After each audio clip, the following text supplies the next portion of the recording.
What's up guys, today I'm going to show you how to connect your PlayStation 5 to your iPhone using your personal hotspot.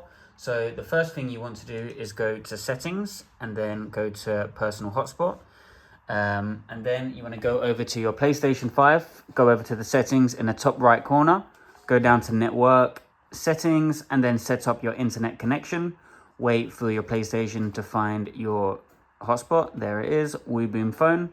Enter the password. My example is just the letter L 8 times, which I would not recommend. You want a more secure password, but for the sake of this demonstration, 1, 2, 3, 4, 5, 6, 7, 8. Hit done, okay, and then it will connect to the access point, being my iPhone for my personal hotspot.